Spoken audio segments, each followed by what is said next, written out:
장 27절에서 44절 말씀, 비전을 크게 잡지 말고 줄이자라는 제목으로 바로 말씀의 은혜를 나누고자 합니다. 예수님은 33살에 십자가에 달려 죽으시고 부활하셨습니다. 젊은 나이인 33살에 죽고 부활했기 때문에 예수님의 젊음에 대해서 많은 또한 역사가들이 또한 호사가들이 그거 이야기를 꺼내게 되고 비교하게 되죠. 보통 누구랑 비교하느냐? 같은 33살의 운명을 달리했던 한 청년을 비교하여 대조하여 이야기를 많이 하게 됩니다. 그럼 그 사람이 누구냐? 바로 알렉산더 대왕이라고 할 수가 있게 되는 것이죠. 한 번쯤은 여러분들 들어봤을 것이고 또 글로도 읽어봤을 것입니다. 예수와 알렉산더 대왕을 비교하여 이들의 삶과 이들의 업적을 나누게 되는 것이죠. 제가 발췌해서 좀 가져왔으니까 한번 읽어드릴 테니까 한번 들어보시기 바랍니다. 다는 아니고 중간만 뽑아왔습니다. 알렉산더와 예수는 둘 다 33살에 죽은 청년이다. 그러나 두 사람의 생애는 서로 대조적인 것이 적지 않다. 알렉산더는 왕궁에서 태어났고 예수는 마국간에서 목수의 아들로 태어났다. 알렉산더는 수백만을 죽였고 예수는 수없는 사람을 살렸다. 알렉산더는 모든 왕좌를 정복했고 예수는 죽음을 정복했다. 알렉산더는 모든 인간을 노예로 만들었고 예수는 모든 사람에게 자유를 주었다. 알렉산더는 역사를 만들었고 예수는 역사를 변화시켰다.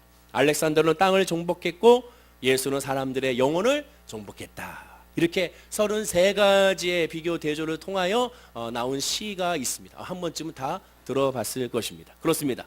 알렉산더 대왕은 정복왕이라는 별명이 있을 정도로 전쟁에서는 능했고 또 수많은 영토를 정복했던 그런 젊은 군주 중에 군주였습니다. 오늘날까지도 알렉산더 하면 바로 정복왕이라고 할 정도로 그렇게 힘있고 능력 있는 젊은 통치자였죠.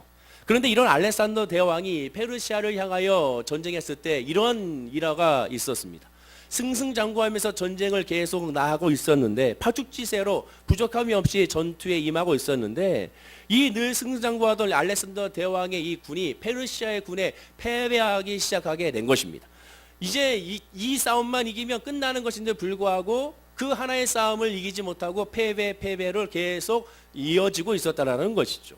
결국에는 이제는 이 원정했던 이 알렉산더 대왕의 이 군대가 결국에는 후퇴할 수밖에 없는 상황까지 이르게 된 것입니다. 그래서 알렉산더 대왕은 참모들을 모아놓고 이 원인이 무엇인지에 대하여 논의를 하게 되죠.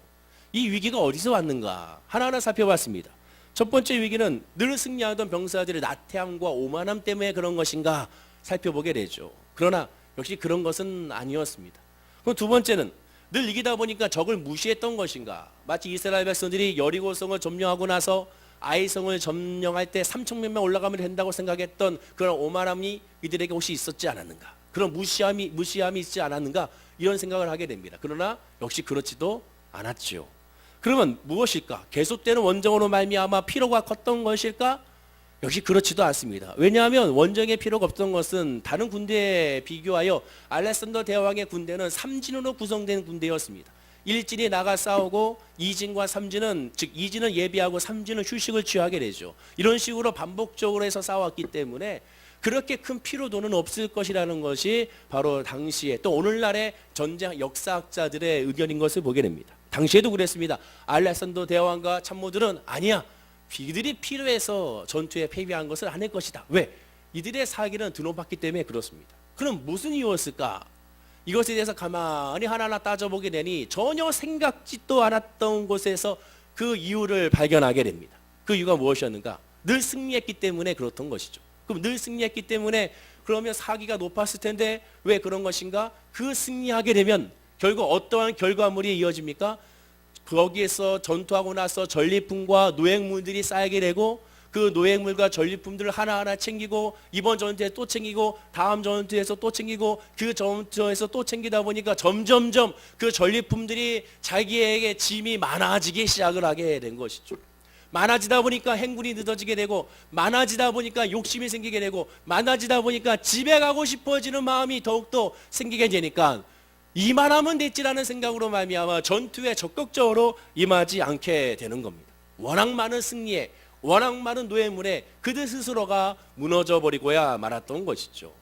2차 세계대전 때 미군은 전투에서 승리할 때마다 독일군과 전투에 승리할 때마다 그 노획물들을 병사들이 다 나눠 갖겠는데 그것을 나눠 가져서 전투에 늘 갖고 다니는 것을 염려하여 어떻게 했습니까? 바로 군사 우편으로 집으로 보내게 했죠. 그렇기 때문에 그들의 전투에 있어서의 노획물을 얻는 것에 대해서는 그들은 바로바로 보냈기 때문에 그들은 이런 문제가 발생하지 않았습니다. 그러나 이 당시는 BC 323년 또한 325년이기 때문에 이러한 우편이 발달할 수가 없었죠. 당연히 노획물을 끝까지 끙끙거리면서 그 무거운 것을 가지고 다닐 수밖에 없었고, 그로 말미암아 이런 문제가 발생하게 됐던 것입니다.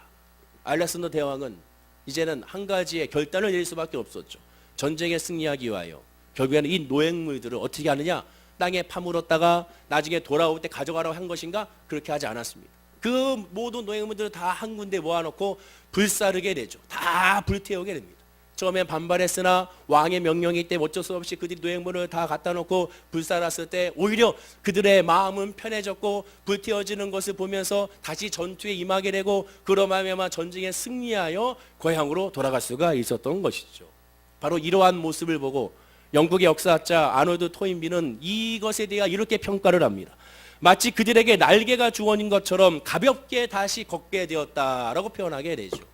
그 노획물들이 계속 가지고 있었으면 그들은 패배하게 되고 그 패배가 계속 이어지게 됐을 것입니다. 그러나 그 모든 것들을 버려놨을 때, 즉 전쟁이라는 본연의 본질적인 업무의 목적에 충실했을 때 그들은 승리하고 돌아갈 수가 있었던 것이죠. 오늘은 2018년도 마지막 주일이죠. 곧 2019년도 새해를 기다리는 그러한 날이기도 합니다. 12월 한 달 동안 우리는 주일 예배를 통하여 연말을 맞이하여 정리하는 시간을 가졌습니다. 12월 첫째 주 말씀 혹시 기억하십니까? 12월 첫째 주의 말씀을 1년 동안 믿음 안에서 잘 행하고 있는지, 하나님께서 행하라라는 말씀, 하나님께서 빨리 행하라, 행하지 않으면 죽은 믿음이라 말했던 그 행하라는 것이 반드시 행함으로 말미암아 열매 맺는다는 뜻이 아니라 바로 연습이라는 뜻, 헬라어로 프락티스라는 단어, 연습이라는 것을 알고, 연습이 뭡니까? 실수할 수 있고 무너질 수 있고 열매를 맺을 수 없는 것이 바로 연습이지 않습니까? 행하는 연습 우리가 얼마나 했는지, 결과를 하나님께 맡기고 얼마나 연습했는지에 대하여 우리가 말씀을 첫째 주에 나눴습니다. 그리고 두 번째 주와 세 번째 주는 사람이 계획할지라도 그 걸음을 인도하시는 분이 여호와 하나님이라는 말씀의 은혜를 2주에 걸쳐서 나눴습니다. 아무리 우리가 계획한다 하더라도 하나님이 그 걸음을 인도한다는 뜻은 뭡니까? 결국 하나님의 뜻과 하나님의 목적대로 우리를 인도하신다는 겁니다. 이상하죠? 내 뜻대로 한 것 같으나 결국 하나님의 뜻대로 이루어지게 된 거고, 내 계획대로 한 것 같으나 결국 하나님의 계획대로 이루어지게 된 겁니다. 야, 내가 원대로 됐어, 내 마음대로 됐어, 천만의 만만이죠. 뒤돌아보게 되면 내 길이 아니라 주님의 길을 걸어갔음을 발견하는 것을 우리가 알게 되는 겁니다. 그것이 바로 그 말씀의 핵심이었죠. 지난주는 무슨 말씀이었습니까? 행진하는 길에서 이스라엘 백성들이 불기둥과 구름기둥을 바라봤던 것처럼 우리도 주님과 동행해야 한다는 것이죠. 하나님을 알고 있는 사람은 맞습니다. 그러나 동행하지 않는 사람은 너무 많다는 거죠. 동행이 뭡니까? 내 뜻을 버리고 내 계획을 버리고 하나님이 움직이면 움직이는 대로, 가라면 가라는 대로, 언제인지 모르고 그 때를 알지 못하고 얼마큼 가야 되는지 알지 못하고 방향은 알지 못하지만 하나님이 가라 하면 움직일 수 있는 것, 그것이 바로 동행임을 말씀해 드렸습니다. 12 한 달 동안 우리가 그런 모습이 있었는지를 한번 점검해 보는 시간을 갖게 된 것이죠. 그리고 이제 오늘은 마지막으로 이 새해를 코앞에 두고 하나님의 마음을 깨닫는 순서 가운데 이제 마지막으로 새해가 되면 많은 소망을 갖게 될 텐데, 그 소망을 하나님의 비전과 하나님의 은혜로 채워야 한다는 것을 오늘 말씀을 통하여 우리가 은혜를 나누고자 하는 것입니다. 새해가 되면, 연말이 되면 항상 통계로 말미암아 발표하는 것이 있어요. 뭡니까? 새해에 이루고자 하는 소망이 무엇입니까? 라는 것을 각 또한 신문사나 언론사에서 이것을 꼭 통계를 해가지고 발표하게 되죠. 제가 예언 아닌 예언을 하겠습니다. 내년 1월 2일 2일 되면 신문에 분명히 이 얘기가 나올 겁니다. 분명히 나올 거야. 찾아보면 분명히 나오게 된다는 거죠. 그래서 저도 한번 찾아봤습니다. 찾아봤더니 매년마다 결국 똑같았어요. 2018년도에 주된 관심사가 뭐였습니까? 사람들의 관심은 건강과 돈이었습니다. 그럼 2017년도는 건강과 돈이고, 내년도는요? 건강과 돈이죠. 여러분들 가운데 건강과 돈에 관심 없는 사람 손 들어보십시오. 저밖에 없잖아요. 아무도 없잖아요. 다 없지 않습니까? 다 똑같이 건강과 돈, 다 여기에는 다 주된 관심사가 있는 것을 보게 됩니다. 거기서 신문에 봤더니 10대는 특별히 수능 대박과 대학 진학을, 20대는 금주와 금연과 다이어트와 취업을, 30대에서 40대는 결혼과 자녀와 부모님과 사업의 범창함과 직장의 승진을, 50에서 60대는 건강 회복과 건강 유지와 노년 생활을 얘기하게 됩니다. 이것이 소망이라는 것은 뭐예요? 역으로 얘기하면 이것이 근심과 걱정거리라는 것이죠. 그래서 이 소망을 위하여 계획하고 세우고 비전을 제시하고 열심히 노력을 합니다. 개인이나 단체나 마찬가지죠. 어떤 분이 저한테 이렇게 한번 질문한 적이 있습니다. 목사님, 우리 교회는 다른 교회처럼 왜 목표 설정이 없습니까? 무슨 목표 설정이요? 목표 설정이 있는데요. 항상 교회 목표가 있지 않습니까? 그런 거 말고요. 예를 들면 알곡성도 300명을 달성하자. 또한 전도 100명을 하자.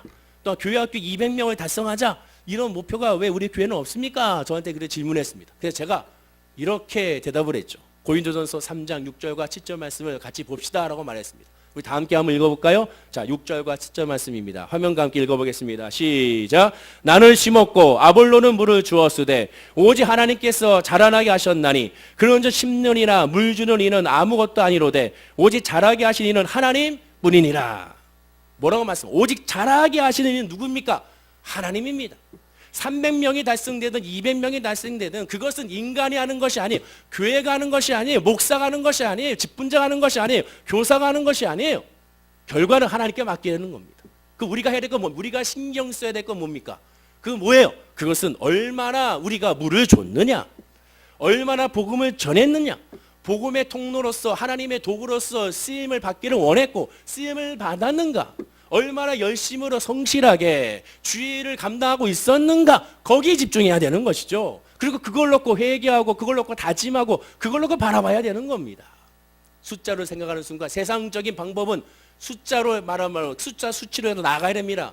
그것이 세상적인 방법이에요. 그러나 복음은 강제로 되는 것이 아니에요. 은혜는, 성령의 역사는 강제로 되는 것이 아닙니다. 받으라고 해서 받는 것이 아니에요. 하나님의 은혜로 말미암아 주어지는 것이고 갈급한 심령이 하나님 부어주신다고 분명히 말씀하고 있습니다. 제가 늘 강조하잖아요. 목사라고 목사 아들이 예수 믿는 것이 아닙니다. 저도 끊임없이 기도합니다. 내 아들이 내 딸이 주여 예수 믿게 하여 주옵소서. 내가 성령의 은혜를 체험한 것처럼 우리 아들과 딸이 성령을 체험하기 원합니다. 내가 성령을 체험한 것처럼 우리 사랑하는 올게 순목회 성도님들의 성령을 체험하기 원합니다. 예수 믿길 원합니다. 하나님을 의지하기 원합니다라고 기도할 수밖에 없습니다. 왜? 그것은 인간이 할 수 있는 것이 아니라 주님이 해 주셔야 되기 때문에 그런 겁니다. 하나님 분명히 말씀하시잖아요. 잘하게 하시는 것은 하나님뿐입니다. 하나님. 나는 심었고 아볼로는 물을 주었을 때 우리 여기에 집중해야 되는 것이죠. 예수님의 제자들을 두 사람씩 모아서 복음을 전하러 보냈습니다. 마을로. 야, 너는 수제자니까 10명 전도하고 와. 야, 너는 조금 수제자는 아니니까 5명만 하고 와. 예수님 그렇게 보냈습니까? 아니에요. 뭐에 집중했습니까? 가서 전하는 거에 집중했습니다. 전하느냐 전하지 않느냐, 여기에 집중했죠. 얼만큼 거둬들이느냐, 거둬들이는 것은 하나님의 역사임을 깨닫고 얼만큼 우리가 물을 대는 통로의 역할을 하느냐, 거기에 집중해야 되는 겁니다. 옆에 분에게 인사하겠습니다. 나는 복의 통로입니다. 인사하겠습니다. 그걸 잊지 말아야 되는 거예요. 우리는 도구라는 것을, 하나님의 쓰임받는 도구라는 것을, 그래서 은혜라는 것을, 야, 다른 사람을 쓸 수 있는데 하나님이 나를 써주시는구나, 그게 은혜가 돼야 되는 거예요. 저도 마찬가지예요. 다른 사람이 올 수 있는데 제가 월계순복음교회에 오게 됐다니, 이것이 은혜가 돼야 되는 겁니다. 다른 사람이 오면 더 크게 역사할 수 있는데 하나님이 나를 써주시는 거에다 이 부족하고 연약한 것에 대한 감사, 거기서 출발해야 되는 거예요. 거기서 하나님의 은혜를 경험하게 되는 거예요. 거기서 하나님을 찬양하게 되는 겁니다. 신년의 목표를 세상적인 목표와 비슷하게 잡다 보면 자연스럽게 교회마저도 성도들에게 새해가 되면 원하는 외치는 설교가 비슷하게 됩니다. 뭡니까? 비전을 크게 가지라는 거죠. 믿음으로 무엇인지 구하십시오. 그러면 응답이 됩니다. 구하는 것은 반드시 이루어집니다. 이렇게 설교하게 됩니다. 그러나 여러분, 구하는 대로 다 됩니까? 구하는 대로 다 안 됩니다. 성경 그렇게 말씀하고 있지 않아요. 구하는 대로 다 되는 건 되죠. 내 뜻대로 되는 것이 아니라 아버지의 뜻대로 다 되는 거예요. 하나님께서 하나님의 뜻대로 다 이루어 주는 것이지 내가 원하는 대로 이루어진 게 아니라는 것을 알아야 되는 겁니다. 하나님은 성도가 소망하는 비전대로 이루어진 분이라고만 소개돼서는 안 돼요. 하나님이 지니가 돼서는 안 됩니다. 알라딘 램프에 비벼가지고 짠 나타나서 무엇을 줄까? 주인님, 이게 우리 야훼 하나님이 아닙니다. 우리가 여기서 질문해 봐야 됩니다. 제가 질문해 드릴 테니 마음속으로 한번 답변해 보십시오. 첫 번째 질문입니다. 하나님은 우리의 소망을 이루어주시는 분입니까? 아닙니까? 한번 여러분들 속으로 아멘 해보십시오. 하나님은 우리의 소망을 이루어주시고, 이렇게 하면 안 되겠다. 하나님은 나의 소망을 이루어주시는 분입니까? 아닙니까? 첫 번째 질문. 두 번째 질문.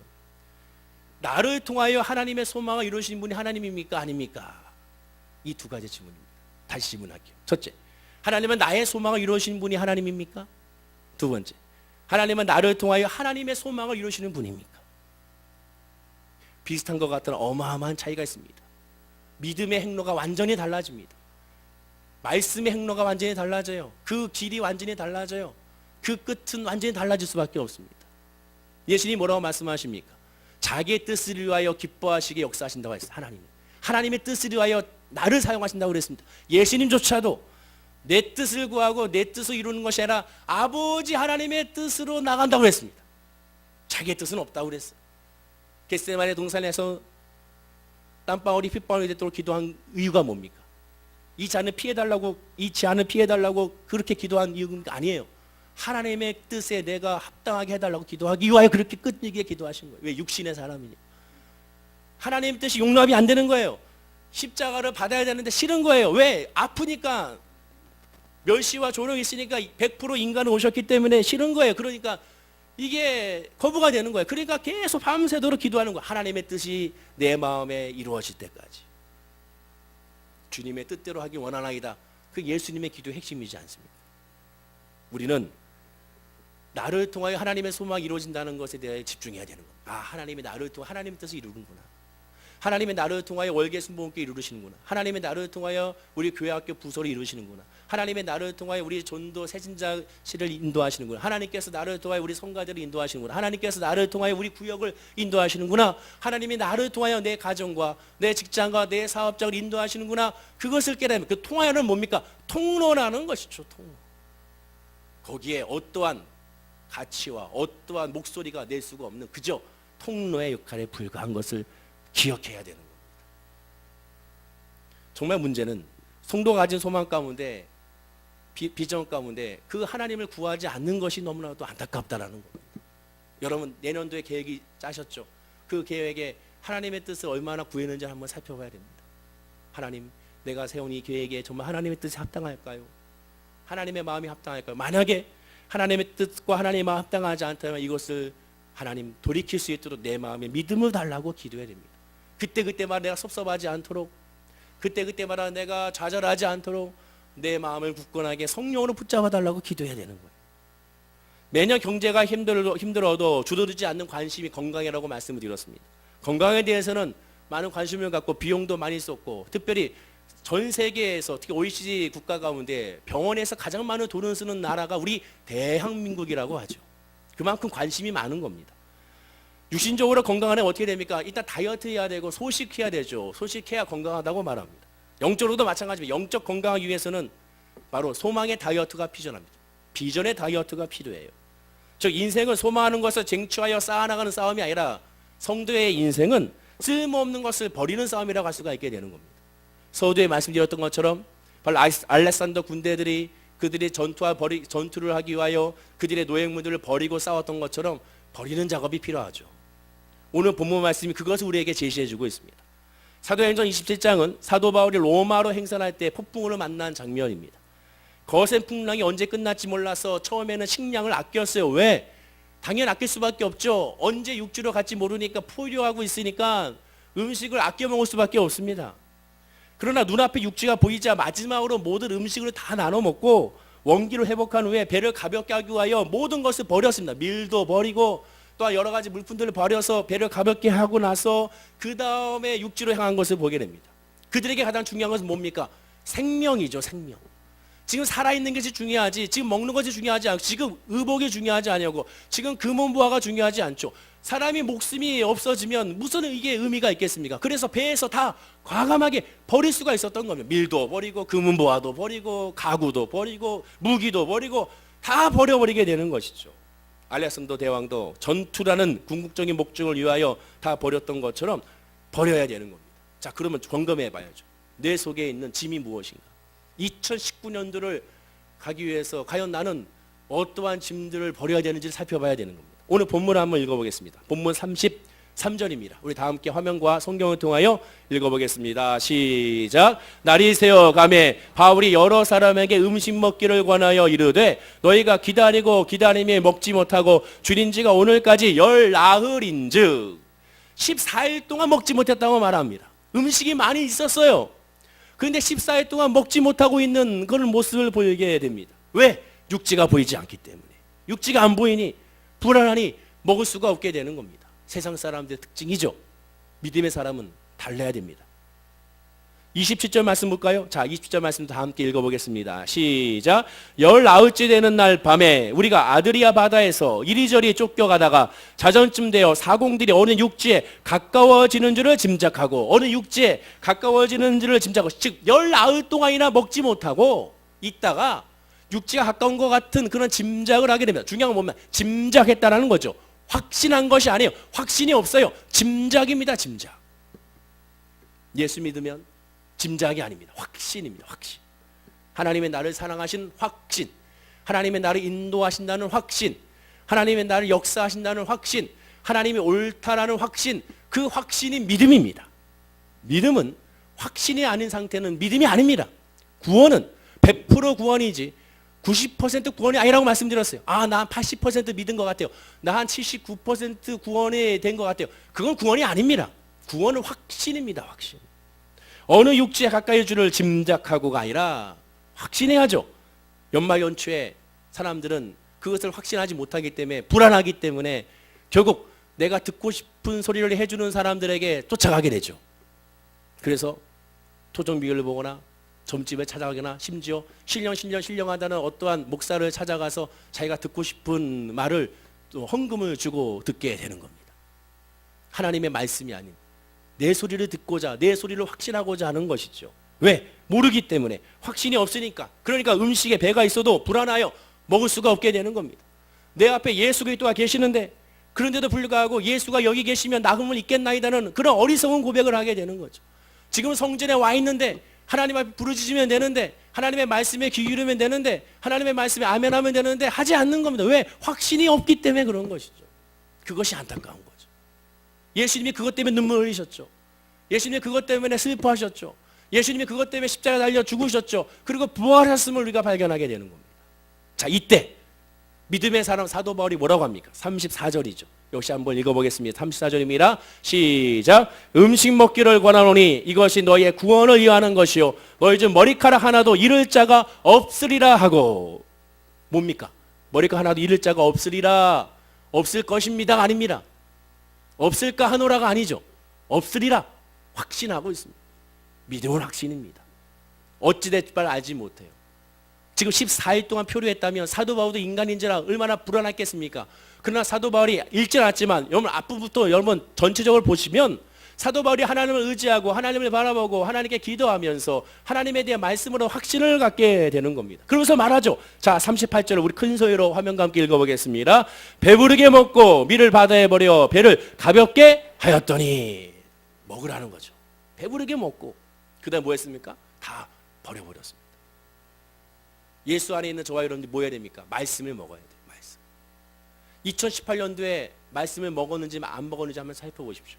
여러분 말씀은 쌓여져 있어요. 즉 이 배에 말씀이 즉 이 밀이 쌓이는 것처럼 우리 주변에 늘 말씀이 쌓여져 있어요. 텔레비전만 들어보시면 CTS, C3TV에서 CBS에서 주옥 같은 말씀이 쏟아집니다. 라디오 틀면은 또 마찬가지죠. 인터넷 들어가면 유튜브 들어가면 각 교회에 유명하다는 목사님들의 설교는 다 무료로 들어볼 수가 있습니다. 말씀의 홍수의 시대가 있습니다. 먹을 것이 쌓여 있어요. 그런데 문제는 뭡니까? 먹지를 않습니다. 먹지를. 듣지를 않는 것이죠. 왜? 확신이 없기 때문에. 확신이 없을수록 뭐 해야 됩니까? 들어야 됩니다. 먹어야 되는 거예요. 그리고 하나님을 바라봐야 돼요. 하나님을 의지해야 됩니다. 하나님 나는 왜 이것이 안 될까요? 왜 나는 이것이 안 될까요? 하나님 나에게 믿음을 주십시오. 나에게 확신을 달라고 부르짖고 간구해야 되는 거예요. 하나님은 부르짖는 사람은 외면치 아니하시고 부르짖는 자에게 은혜를 주신다고 말씀하고 있으며 심령이 가난한 자에게 복을 주신다고 분명히 말씀하고 있어요. 외면치 않는다고 말씀하고 있음을 기억하셔야 되는 거죠. 예수님을 만난 사람들이 많이 있어요. 그러나 예수님을 만나기만 했죠. 예수님을 따라다니기만 했죠. 예수님으로 말하면 구원이 이른 사람들은 적습니다. 성경에 몇 명 안 되잖아요. 그 사람들의 특징이 뭡니까? 사모했어요. 사모하는 심령. 그 사모하는 심령에 하나님께서는 은혜를 부어주신 것을 기억해야 되는 겁니다. 제가 고등학교 2학년 때 성령 충만을 제가 받았거든요. 그때 제가 사모했거든요. 항상 어릴 때부터 교회를 다녔지만, 수련회를 다녔지만, 그러나 저는 하나님 은혜를 알지 못했습니다. 기도 시간이 싫었어요. 왜? 기니까, 오랫동안 하니까. 그 꼼꼼하게 있으니까. 남들은 기도하는데 나는 기도도 안 나오고, 옆에 친구들 뭐 울면서 기도하는데 난 도대체 울음도 안 나오고, 난 잘못한 것도 없는 것 같고, 난 착하니까 뭐 아무것도 없고, 그냥 쟤는 계속 울고 막 잘못했다고 그러고 회개하고. 하긴 내가 봤을 때 너 잘못한 거 없어 보이는데, 근데 계속 울면서, 또 신기한 건 실컷 울고 나서 또 기쁘다고 찬양 부르면서 신나고 웃고 있어요. 이게 무슨 조화인가? 초등학교 때까지 그냥 넘어갔어요. 중학교 때도 그냥 넘어갔어요. 근데 고등학교 1학년 돼서부터 짜증이 나기 시작하는 겁니다. 하나님 편애하는 것 같아요. 쟤만 하나님을 만나고 왜 나는 하나님 못 만나는가, 이런 생각이 드는 거죠. 고등학교 2학년 때 수련회를 앞에 두고 처음으로 무릎 꿇고 수련회 일주일 전부터 매일매일 하나님께 기도했습니다. 짧은 기도지만, 하나님 수련회를 곧 떠날 겁니다. 그때 나를 만나 주십시오. 좀 하나님이 살아계신 걸 알게 하옵소서. 기도했습니다. 처음이에요. 오살리 기도원에서 수련회 때 기도합니다. 첫날 기도했어요. 기도가 안 되죠.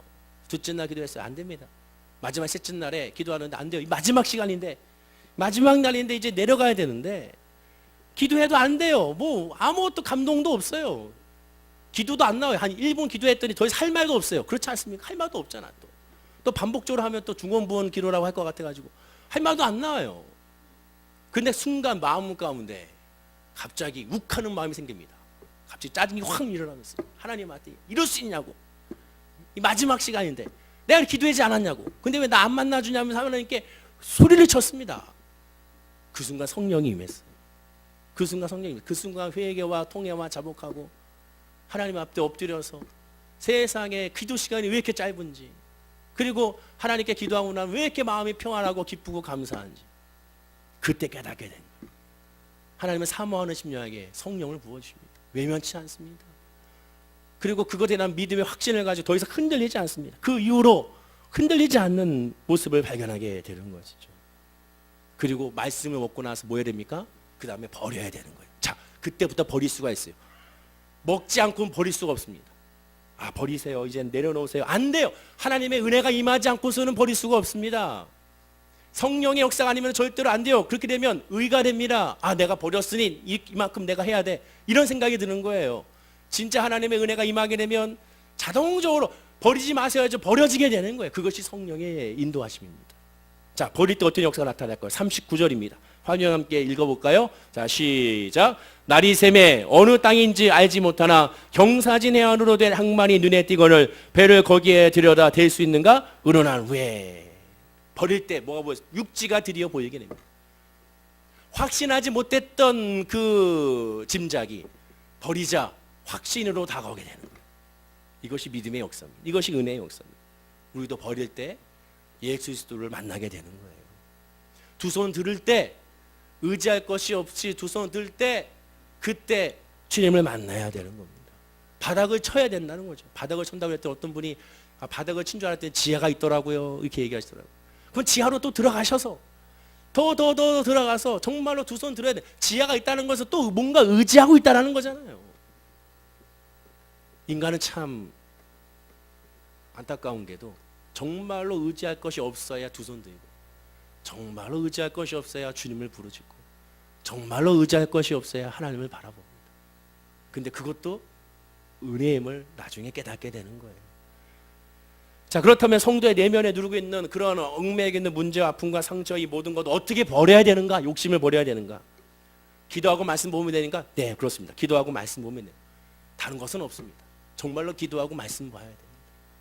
다른 것은 없어요. 다른 이름도 없습니다. 예수 이름으로 마음지 않고는 아무것도 안 되는 겁니다. 그거밖에 없어요.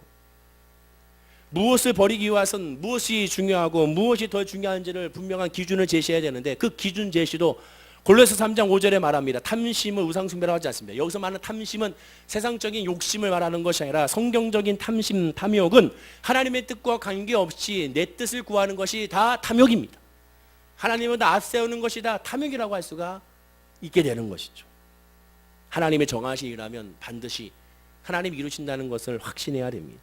그리고 거기서 평안해야 되고 거기서 자유해야 되고 거기서 내려놔야 되는 거예요. 그 내려놓음의 싸움, 비우는 싸움이 바로 기도와 말씀입니다. 예배입니다. 즉 예배와 기도와 말씀이 아니고서는 절대로 이것을 비울 수가 없습니다. 절대로 버릴 수가 없습니다. 절대로 그 은혜를 체험할 수가 없게 되는 겁니다. 즉 기도와 말씀은 결국 버리는 싸움을 위한 것이고 내려놓는 싸움을 위한 것이고 주님을 보기 위한 싸움이 예배와 기도와 말씀인 것입니다. 사람들 일반적으로 비전을 크게 세워놓고 달성하고자 할 때 믿음이 동원되어야 한다고 생각합니다. 그러나 성도란 그 반대가 돼야 됩니다. 진짜 반대가 돼야 됩니다. 내 속의 소원과 필요를 버릴 때야말로 믿음이 필요하고, 왜? 믿음이 아니면 버릴 수가 없거든요. 말씀이 아니면 버릴 수. 그리고 그 다음에 하나님의 비전을 받아야 되는 겁니다.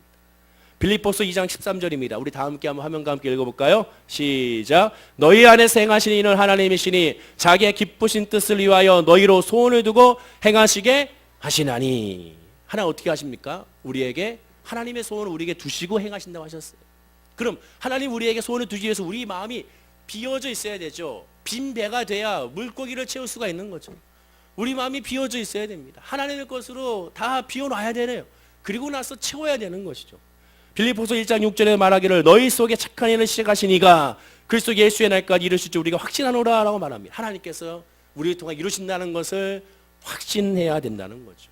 그러므로 성도가 새해에 결단하고 바라야 될 것은 비전을 크게 먼저 담는 것이 아니라 오히려 반대로 비전을 줄이고 하나님의 말씀과 하나님의 것으로 채우는 훈련이 먼저 되는 거, 그것을 먼저 바라봐야 됩니다. 2019년도에 차라리 계획을 짜지 마시고 비전을 짜지 마시고 하나님, 내가 있는 그곳에 하나님을 예배하는 곳이 되기 원합니다. 내가 하는 사업이든 내가 하는 직장이든 내가 하는 가정이든 늘 하나님 예배자로서 하나님의 쓰임받는 도구가 되기 원합니다. 그 순간을 알지 못해도 반드시 뒤돌아봤을 때 깨달을 수가 있사오니 하나님, 내가 하나님만 바라볼 수 있는 예배자의 자리에 있을 수 있도록 인도하여 주시고 거기서 나머지 하나님이 다 알아서 해결해 주십시오라고 기도하게 되면 하나님의 놀라운 은혜를 우리가 발견할 수가 있게 되는 겁니다. 줄여가면서 버리면서 아까워하면 안 됩니다. 누가복음 9장 62절에 예수께서 이러시되 손에 쟁기를 잡고 뒤를 돌아보는 자는 하나님 날 합당치 아니하리라 하시니라 라고 말씀하게 됩니다. 확실하게 버릴 건 버리고 내려놓고 내려놔야죠. 근데 그것은 정말 버리는 것이 아니라 더 좋은 곳으로 채우시는 하나님의 은혜의 섭리임을 깨달아 알게 되는 겁니다. 히브리서 11장에 보면 믿음의 선지자들이 나오죠. 아브라함이 본토 친척 아비 집을 떠났습니다. 그때 떠났을 때 그냥 떠난 겁니까?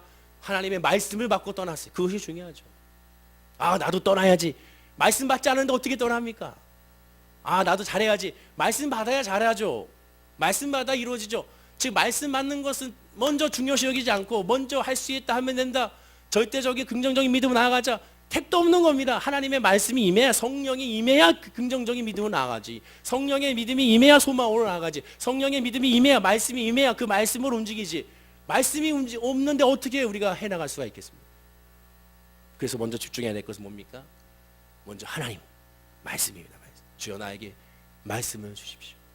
오늘 내일 또 송구연신 예배가 있지. 송구연신 예배를 통해 나에게 말씀을 주십시오. 내가 기도할 때 말씀을 주십시오. 신년의 예배를 통하여 12광주 새벽 예배를 통해 나에게 말씀을 주십시오. 그리고 그 말씀으로 내가 이 한 해를 계획하게 하시고 이 말씀으로 하나님의 마음을 갖고 하나님의 지혜와 분별력을 갖고 나아가게 해달라고 기도하는 모습이 성도들 저와 여러분의 믿음의 모습이 되어야 될 줄로 믿습니다. 나 자신의 비전을 먼저 구하지 말고 하나님 나를 통하여 무엇을 하고자 하시는지를 구하십시오. 하나님 나를 통하여 내 가정을 어떻게 하길 원하시는지, 내 직장과 내 사업자가 내 교회에서 하나님 어떻게 하길 원하시는지를 하나님 앞에 엎드려 구하게 되면 하나님께서 그 마음 가운데 소원을 주시고 또한 크고 비밀한 역사로 우리를 인도하시는 그 손길을 분명히 만나게 될 줄로 믿습니다. 몇 분에게 이렇게 인사할까요? 하나님은 늘 당신과 함께 하십니다. 인사하겠습니다. 한 번 더 인사하겠습니다. 하나님은 당신을 인도하기 원하십니다. 마지막으로 인사하겠습니다. 그러니 동행해야 됩니다. 인사하시기 바랍니다. 기도하겠습니다. 아버지 하나님, 하나님의 비전을 가질 수 있도록 우리를 인도하여 주옵소서. 주님의 비전을 갖기 위해서는 먼저 내 것을 버려야 됩니다.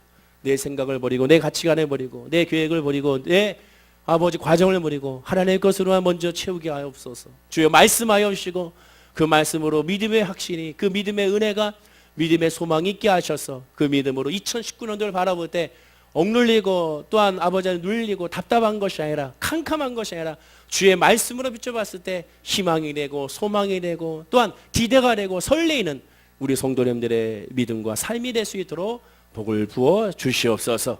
주님 감사하며 예수님의 이름으로 기도드립니다. 아멘. 우리 말씀을 기억하시면서 주의